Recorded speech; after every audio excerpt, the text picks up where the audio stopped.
The lake cabin had always been a sanctuary, a weathered relic from a simpler era, nestled deep in the pine-covered slopes above Stillwater Lake. Built by Grandpa Harlan's own calloused hands in the summer of 1965, it stood proud and stubborn, with moss-draped logs, a creaky front porch, and a tin chimney that coughed smoke like an old man clearing his throat.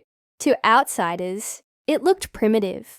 To us, it was perfect. I was 10 when I caught my first trout off the dock, 16 when I crashed my canoe into the shallows trying to impress a girl, and 28 now, returning every summer with Grandpa, who, despite age slowing his stride, refused to miss a single season. No cell service, no TV, just firewood loons and stories passed down like heirlooms. But this summer was different. We arrived early July, the truck rumbling up the gravel path as dragonflies danced in the humid air. Grandpa leaned forward in his seat, squinting through the windshield. "What the hell is that?" I followed his gaze to the front door. Something orange flapped in the breeze. We stopped. My boots hit the dirt, and I jogged up the porch steps, heart sinking. A laminated notice was zip-tied to the door handle, gaudy and official, like a parking ticket on your childhood. Notice of violation. Stillwater, Lakeside Preservation, Society infraction.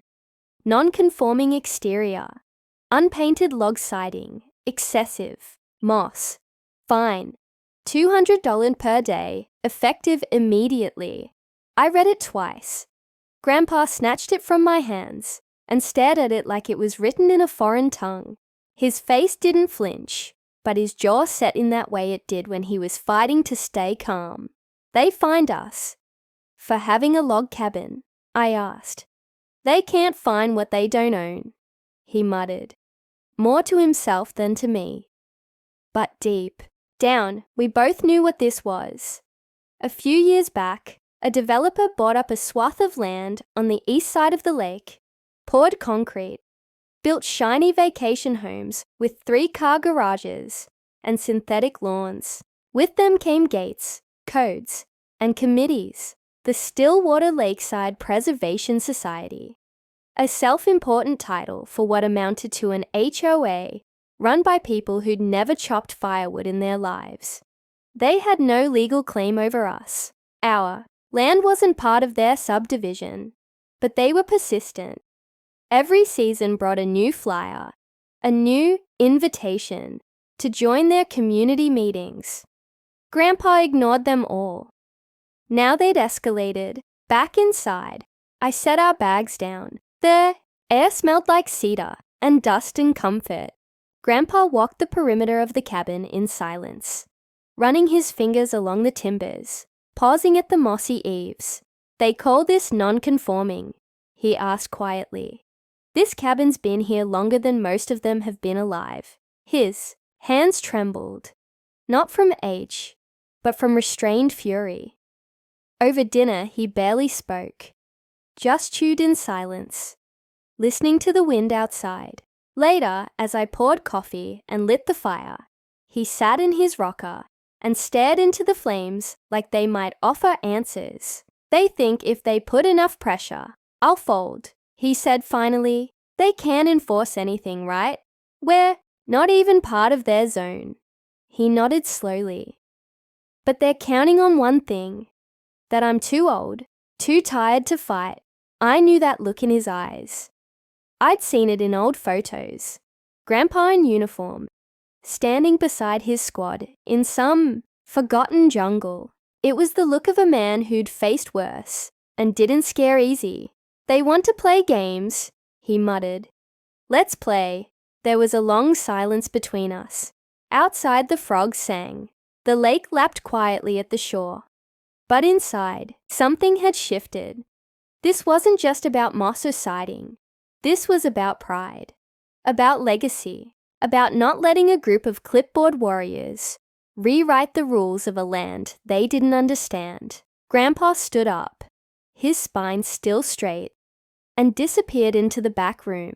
When he returned, He was carrying a coil of old barbed wire, a toolbox, and a burlap sack filled with what looked like hawthorn branches. "What are you doing?" I asked. He didn't answer right away, just smiled faintly. "They want conformity," he said. "I'll give 'em something to remember instead." And, with that, he stepped out into the night, into the dark woods he knew better than any man alive. The morning after Grandpa's silent exodus into the woods, I found him crouched by the edge of the porch, hammer in hand, carefully securing what looked like a wicked snarl of thorns and rusted barbs beneath the steps. The sun filtered through, the pine needles overhead, glinting off the metal in jagged flashes. He didn't look up when I approached. "Is that a trap?" he grunted. "Call it a deterrent. You're booby-trapping the porch." He finished hammering, then stood with a groan, brushing dirt from his jeans. No one in their right mind comes around uninvited. But if they do, well, they'll think twice next time. I stared at the bundle of thorns. "Isn't this a little extreme?" Grandpa narrowed his eyes. "They declared war with that notice, son. You think they'll stop at fines?" The truth was, I didn't know. I'd never dealt with a homeowners association with so much arrogance. But Grandpa had lived through real conflict. Vietnam, recessions, property fights in the 80s. He knew how to read a threat when it came wrapped in official-sounding nonsense.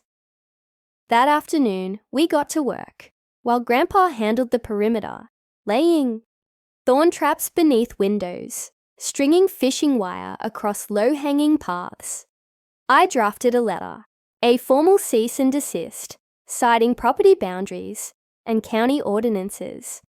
I included copies of our deed, dated 1965, stamped by the county clerk. "Mail it from the general store," Grandpa said. Certified. By evening, the cabin looked the same as always, rustic and quiet, but now it bristled with invisible teeth. To the untrained eye, it was just an old house on a peaceful lake, but to those who knew where to look, it was a fortress built of wood, wire, and spite. The next morning, we found the first trespasser. He was a young guy, maybe late 20s, with too perfect hair and khaki shorts. I caught sight of him from the dock as he tiptoed across the gravel path toward the porch with a clipboard in hand. He didn't see the wire Grandpa had stretched between the saplings. He caught it at the knee and yelped, crashing forward into the dirt with a grunt. I was already halfway up the path. "Can I help you?" I called. He staggered upright, brushing pine needles off his polo shirt. Yes. I'm from the Stillwater Lakeside Preservation Society. You must be Mr. Harlan." Grandpa emerged from the cabin, slow and deliberate. "I'm Harlan," he said. "You're trespassing." The man straightened. "I'm here to conduct a visual inspection to follow up on the violation notice. It's standard practice for all homes in the—" "We're not part of your community," Grandpa said flatly. "Never signed. Never will." "I think you'll find that. I think you'll find you're bleeding," Grandpa said, pointing to the man's shin, which was oozing a thin trickle of blood where the wire had snagged him. The man looked down, Pauling. "That's a lawsuit waiting to happen." "That's a lesson about staying on your own land," Grandpa said.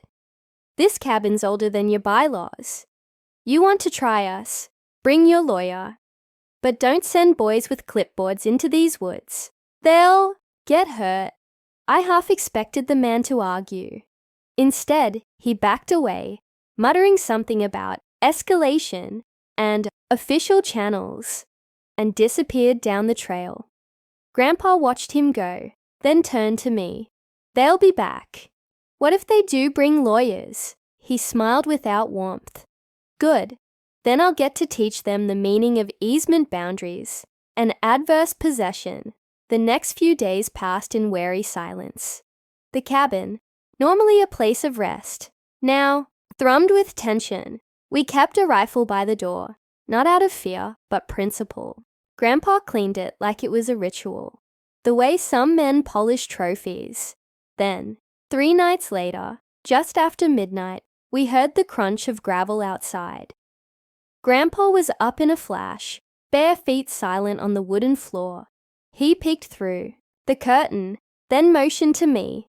A black SUV was parked just beyond the trees. Its headlights were off, but the silhouette of 2 figures loomed near the porch. We heard one mutter, "Just take a picture of the door, quick!" A second later, a scream, then cursing. One of them had stepped right into the thorn trap. Branches snapped as they scrambled away, and the SUV roared to life, tearing down the trail in reverse. Grandpa lowered the curtain, turned, and sat down with a deep exhale. He reached for his coffee pot, poured a mug, and sipped like nothing had happened. "You can call it crazy," he said, "but crazy's how you keep people out of places they don't belong." I didn't argue, because deep down, I knew he was right. 3 days passed without a whisper from the Stillwater Lakeside Preservation Society. The forest returned to its quiet rhythm, the breeze rustling through fir branches, distant loon calls echoing off the water. Grandpa chopped firewood with more force than usual, and I kept glancing toward the trail, as if expecting another uninvited guest to pop out of the brush. But Stillwater stayed silent until the drone showed up. It was early morning, just past 6. Mist curled over the lake, and I was out on the dock casting my line when a faint buzzing crept through the air.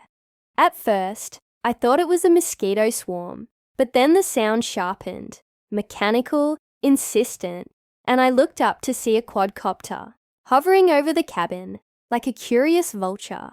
"Grandpa!" I shouted, already reeling in my line. He stepped onto the porch just as the drone dipped lower, circling above the roof, its little red eye blinking as it filmed. "Guess they didn't. Like the thorny welcome?" I muttered. Grandpa didn't reply. He just walked back inside, re-emerging seconds later with a slingshot. "You're not serious," but he was. With the calm of a seasoned marksman, he loaded a steel ball bearing, pulled back, and fired. The drone jerked, sputtered, and dropped, like a stunned wasp into the lake with a soft splash. We stood there in silence for a beat. Then Grandpa turned to me with a shrug. "Must have hit a bird." But we both knew that drone wasn't the end. It was the prelude. Sure enough, 2 days later, a certified letter arrived. It was stuffed into our old tin mailbox, barely dry from the storm that morning. I opened it with pruned fingers and read, loud as Grandpa stood beside me, arms crossed, to Harlan McCready from Stillwater Lakeside Preservation Society, Legal Counsel, RE, ongoing violations and obstruction of community oversight.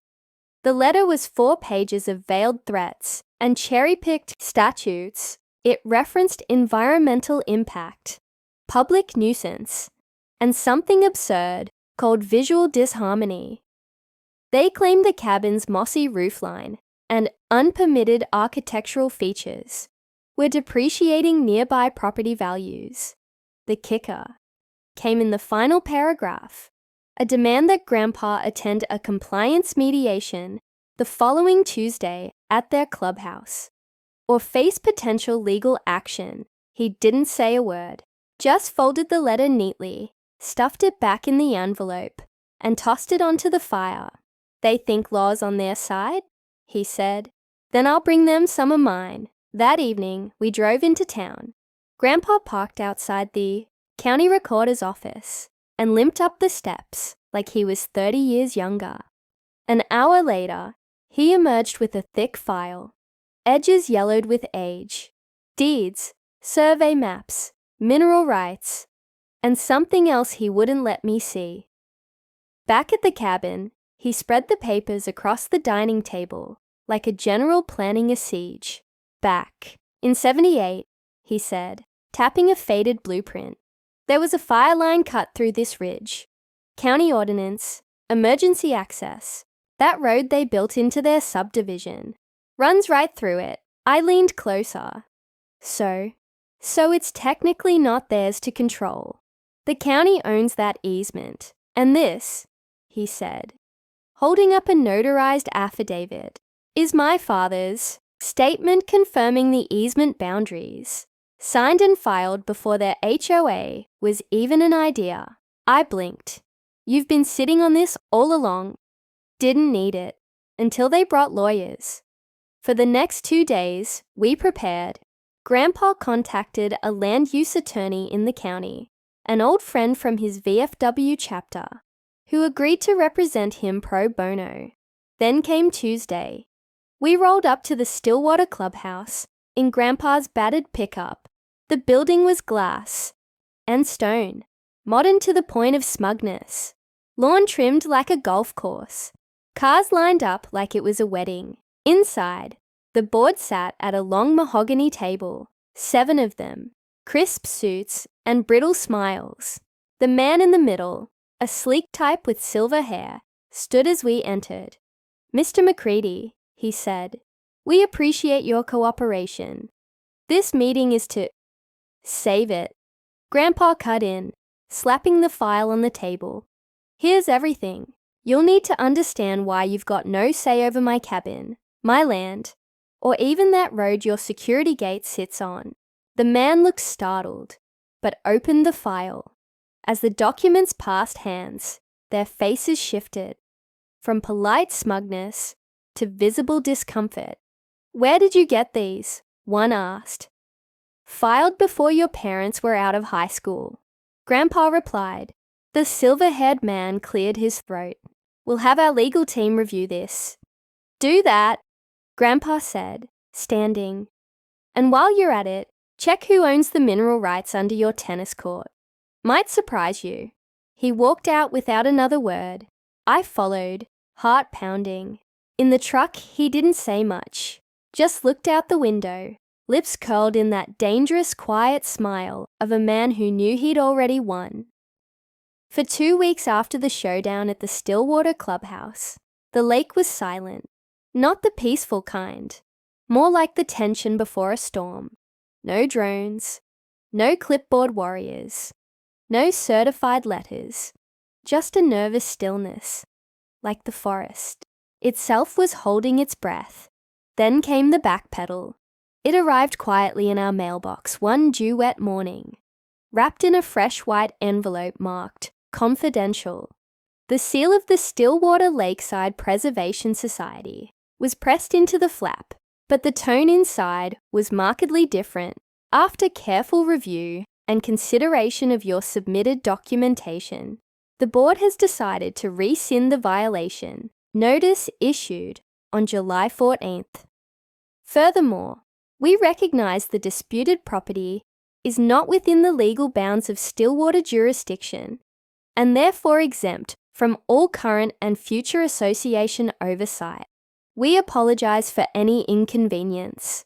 Grandpa read it twice, then set it on the table, folded his hands, and leaned back like a judge who'd handed down the final verdict. Took him long enough, but he didn't smile. Not really. There was a weariness in his posture, a kind of quiet victory tinged with something heavier. Years of defending that land, his family's history, his legacy, none of it had come easy. And now, even with the fight behind him, he looked older.